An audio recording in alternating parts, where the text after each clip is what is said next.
Why don't you give me a sign? Like the sea that leaves a trail along that shore. It's not your problem, it's mine. Everybody thinks that I'm okay. Sometimes I think I am too. I'm on the outside looking in. I'm waiting for the shockwaves to begin. Oh, won't you let me hold you for one time? Just a rainy day in a London cafe, a London cafe. So give me one last serenade. Say to me or swear at me till the night turns into day. And it was a shame when daylight faded, because we didn't notice at all. How do you expect high rewards if you don't take high risks? You fancy logging onto a computer and pulling some information from it? What is the info exactly? I'll come back to that later. Hello, I'm Sophia Jessica, and welcome to the Fan Carpet.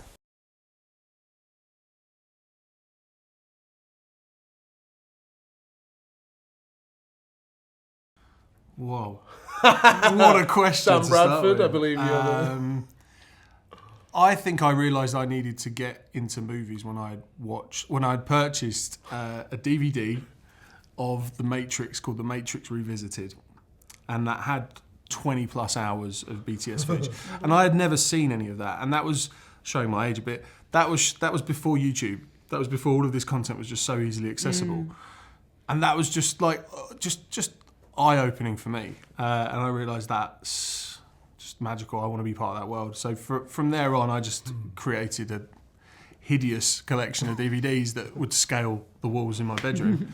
And I just dived straight in. Didn't look back really. But in terms of becoming a director, it was understanding at first what I wanted to do. So for me, I did tread the boards a little bit as an actor, and I realised that I was sort of second guessing what I was being told to do, and I was like, oh, maybe this isn't for me. And maybe I should be the person telling people what to do. I actually just like to tell people what to do. So that's how, and here I am. Yeah. I've always had stars in my eyes. I think I've always dreamed of being on the stage or on screen, and like old Hollywood, like Dorothy Dandridge and everyone, just wanting to be like them, and just those icons, and Josephine Baker, and just there's something about, I think, being being a change maker, being a black woman, and having the opportunity to tell stories in the way that you want to tell them, but just, I guess, telling stories full stop, embodying different characters and living in these sort of dream worlds, and yeah, I think that it's just always been a part of me. I've always liked, whether it was being at Theatre Royal Stratford East, or whether it was being at the Identity Drama School, whether it was doing drama and criminology at uni. This has always been like a dream, and working with these two, doing the Payday has been a dream come true. And I think it's just shifted everything, and I'm very, very grateful. There's many answers to that question, I think. But I've always felt like with whatever I tried in life, whether it be playing in the Sunday League football team, or in the classroom trying to write an English essay, whenever I was acting or playing a character, I always felt like Neo. in terms of I just felt like, oh, this feels right. And whereas everything else, I could like work at it and get better at it, but I felt like, and that's obviously I do that with acting as well, but it just felt like it fit. And then a combination of that, I come from an entire family of total movie obsessed people, and I don't think I realised it till I got older. So as an example, every Tuesday night after school, I go to my nan's, and she'd always be force feeding me movies from the 40s, 50s, 60s, whether it be old musicals like Wizard of Oz, or like movies with Gene Kelly or Fred Astaire, or even like Matinee Idols from the old days. And she used to tell me all these stories about how they used to come to the premieres locally in Birkenhead and Liverpool. She used to write off to all of the stars in Hollywood.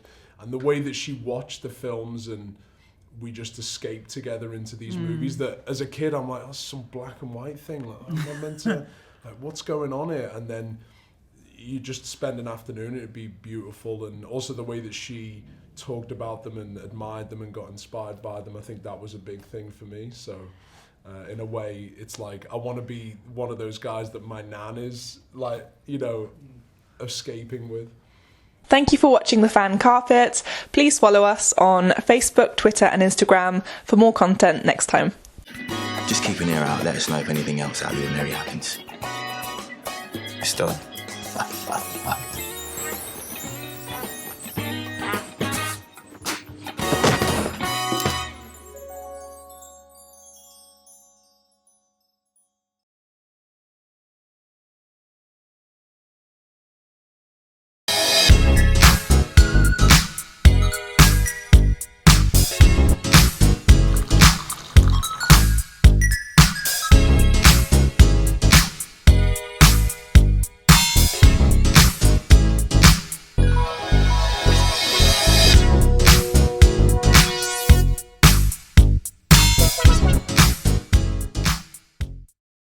I'm here on the largest of the Balearic Islands, Mallorca, with the turquoise waters of the Mediterranean Sea, beautiful mountainous landscape, the thriving city of Palma, quaint little market towns, a growing number of luxury hotels.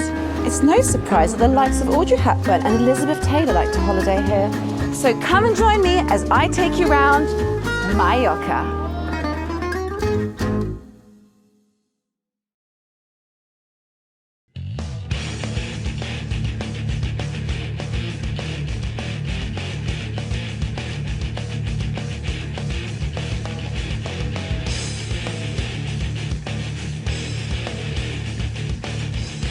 Thank you for watching The Fan Carpet. If you like this video, be sure to click that thumbs up button at the bottom of your screen.